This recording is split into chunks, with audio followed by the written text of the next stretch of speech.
Thanks very much. So I've got about half an hour, yeah? Only joking, only joking. Don't worry. No, it's nice to be able to say a few words at the end of what I've found personally to be a very interesting day. A few days ago, I told a colleague in DG AGRI that I'd be coming to this event. I described it a little bit, and he said, oh, that sounds quite technical, so it must be interesting. But I guess there'll be a high-level person opening it and closing it for the commission as well. And I said, well, for the commission closing, it's me, actually. And then there was a moment's silence, and then he recovered the situation very well. He said, oh, but of course that's good, because if you have too high-level person, it'll be too general, whereas you can make more specific comments. And then I said, well, I am actually supposed to make some general comments as well. Then there's another moment of silence, and then we changed the topic of the conversation, basically, and it was fine. But in fact, even though I don't wield awesome power and authority within the Commission, in terms of seniority, I have to say now that when I look in the mirror in the morning, I realize, my friend, just in terms of length of service, you're getting now towards the point where, you're joining the old timers a bit, you've been around for a little bit longer. And in that time, in various bits of work, I have seen quite a lot of effort done in the past on simplification of various forms within the CAP. And I've seen that from various perspectives. So I saw it when I first came to Brussels in 2003 as a specialist journalist, and I looked at it from the outside, reporting on it, saw policy which was often very complicated, sometimes less so, where there are attempts at simplification. The commissioner for whom I worked directly as a speechwriter for 5 years, Marianne Fischer-Boel, she was very keen on simplification as well. So I saw it as someone in her kind of political team. And then since then, as a policy officer in various jobs in DG AGRI, I've seen it again and again. In my last unit, I found it particularly funny that at a given moment when we had to clear out an archive room, you saw all these ring binders on various subjects which had to be disposed of. And the subject which took up the most ring binders by far was simplification, in fact. I mean, folder after folder like that, and you often think, well, how hard can it be? There's a certain irony if simplification is one of the most complex topics that you can deal with. But in a way, I'm actually not surprised, and I'm not surprised that we had that amount of material, because very often simplification does involve a lot of hard work. Sometimes, when you're lucky, you're able to simplify a policy with relatively high-level regulatory decisions, where you see something at the regulatory level that you think, okay, it doesn't really work. We see easily what we can change, how to go about it. There are no major trade-offs. Let's go ahead and do it. Sometimes you get that. Not so often, I would say. Very often the work of simplification, from what I've seen, it really is a matter of hard labor at a much lower level, where you're looking at individual tools, individual ways of doing things, individual ways of applying things. You have to get a lot of people together and think hard and realize that there are possibilities there that you haven't used, etc. And that's much more painstaking work at a technical level. And that's what a lot of simplification is about. And it can generate a lot of ring binder folders, if you like. And I suppose it's been mainly at that kind of level that we've been working today. I hope you found it beneficial. So I admitted at the start that I'm relatively new to simplified cost options in some ways. There's no point pretending otherwise. But I do find it a very interesting subject. And for myself today, I was hoping, well, I hope I can help the discussions along a bit, but I did want to find out things for myself as well and get more of a feel for the topic. And I'm very pleased that actually I've managed to do that. I mean, from the plenary sessions, but also from the individual discussions in groups. And I do hope that you feel, at least to some extent, that you've been able to get into enough of the detail to make it worthwhile today. Of course, people always come from different perspectives with different levels of familiarity with things. But I would have been disappointed, I wouldn't have said it, of course, but I'd have been disappointed if I felt discussions didn't really get going and we stayed just with high-level generalities at an event like this. But from my perspective, and in the discussions I was in, I don't think we did. I think we got into it rather more. We didn't come to full final solutions on everything, but I felt that there was some substance there. On substance, I'm not going to try to give a general, full overview or summary from the Commission's perspective, because what's produced by the network afterwards will do that rather better.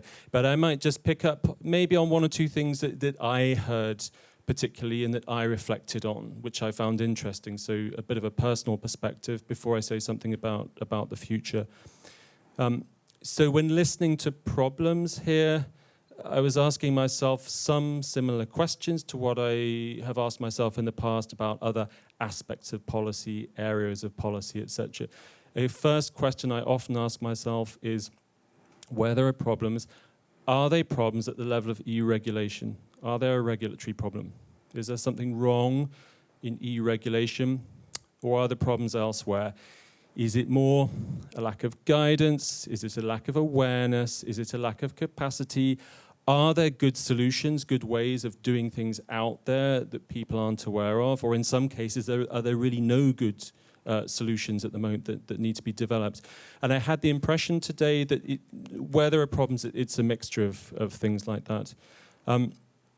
We heard quite a lot about the audit side and the fear of auditing, and there are lots and lots of aspects to that. I was struck by the issue of what happens when there isn't an ex-ante approval of a given methodology for SCOs by audit authorities.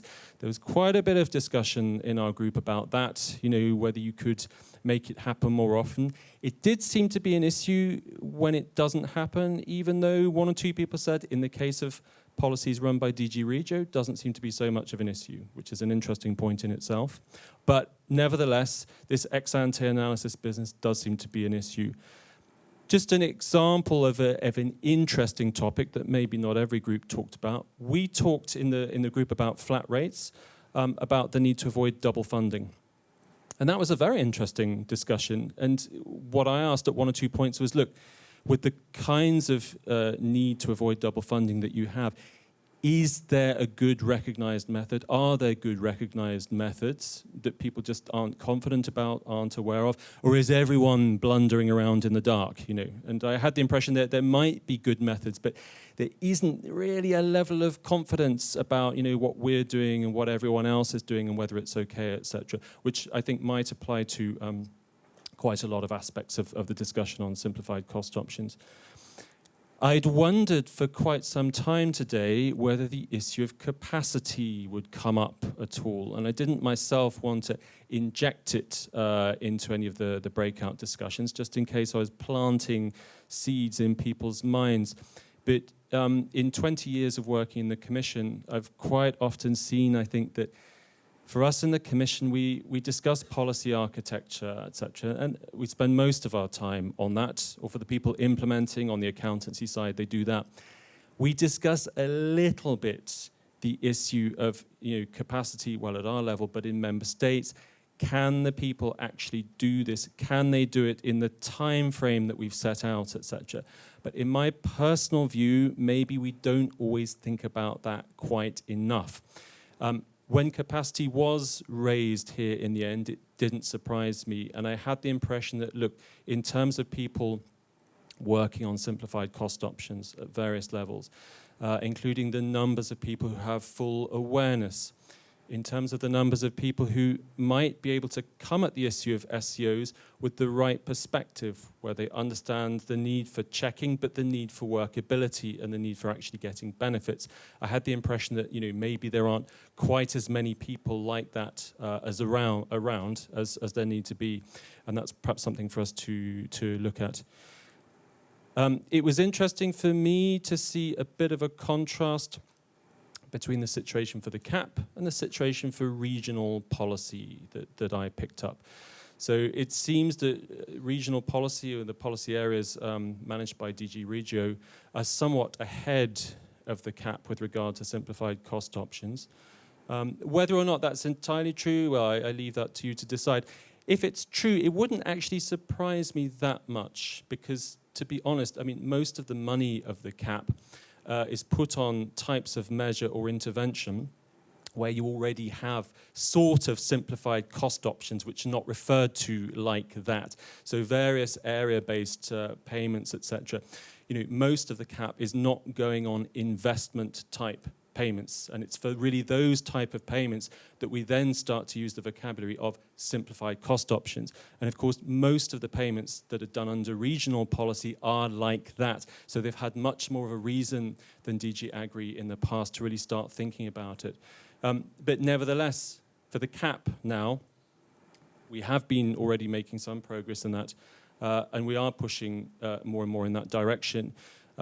And so with that, to close, let me say a word or two about the future, because that hasn't been the focus for today, but I think now we need to resituate things in that framework. So I said a little bit about what the Commission has proposed for the future in our presentation earlier. And of course, for overall simplicity of the future policy framework in the next multi-annual financial framework, overall simplicity and workability will depend on a lot of things, not just simplified cost options. And it may well be that yourselves and various other people will look at lots of aspects of the Commission's proposals and say, how does that work? That seems simple, that seems complicated or simple for various people at various levels. But simplified cost options are a part of it. And you've seen that we've proposed, basically, that there should be a greater element of obligation for the use of simplified cost options, including for various aspects of the cap. Now, to me, I see this a little bit as an image in terms of the sport of rugby, where people move up and down the field in teams, but occasionally someone gets the ball and basically kicks it into the air, and in rugby the kick typically goes quite high for various reasons, and then you have people running at it from various directions, and you think, who's going to catch the ball, and is it going to be someone running this way or someone running the other way? And if no one catches it, when a rugby ball hits the ground, it bounces around all over the place like that. And I think with what we've proposed for obligatory simplified cost options for the future, I see it a little bit like that. The ball has been kicked quite high into the air now. It's quite a bold move in some ways. And there have already been some comments from some quarters saying, no, it can't be done, too difficult. Others that say, yes, it's great, etc. We're going to see now where the ball goes. But we hope that in that discussion about that element of the Commission's proposals, we can bear in mind the need for simplicity at various levels. Because really for the Commission, when we're talking about simplified cost options, we are thinking often mainly about simplification for the beneficiary. And a lot of the time, the comments we hear about difficulty are at the level of administration. And of course, these are very valid, they're very important. Things have to be workable. But it's a given moment in the development of the proposals for the future. People were saying, what about the beneficiary? What about simplification for the beneficiary? So really the proposals on simplified cost options are part of that. But as I say, the ball has been kicked quite high in the air now. Whatever is agreed finally, of course, for the future policies will have to be workable. But I really hope, the Commission hopes, that with what's proposed on simplified cost options, we can all take that very seriously in the debate and see what we think about it. And I think also from today, there are hints about, well, what the Commission might have to do as well. I mean, apart from what it actually puts in its proposals, in its legal proposals for the future. We can talk about capacity at the level of member states, etc. I mean, what about the Commission? Are there enough people in the Commission who understand simplified cost options properly? Some of us have had quite a discussion about guidance as well. The Commission does rather less of that for various reasons than it used to, but it does do guidance on certain things. There is guidance on simplified cost options in the context of regional policy, etc., which is used to some extent for agricultural policy. Would it be that the cap is drawn more back into that and that we have more explicit guidance in the future on simplified cost options for the cap? I can't take a position on behalf of the Commission on that today, but obviously it's a question. And I think in the Commission, we have to ask ourselves, okay, we can propose things, and then what can we do to help make them happen? So, yeah, one more time, as I say, the ball is up in the air. Let's see where it lands. You can all take part in that. But I have found it very interesting today myself. I feel much better equipped now for my further reading on this subject. It was a great meeting. So from the perspective of the Commission, we'd also like to thank the EU CAP network, etc. We'd like to thank all the organisers involved today, all of you for coming. Hope you found it good as well. It would be a cliche to say, let's continue the conversation, but actually that's what we're doing, etc. Let's continue the discussion. So with that, thanks very much.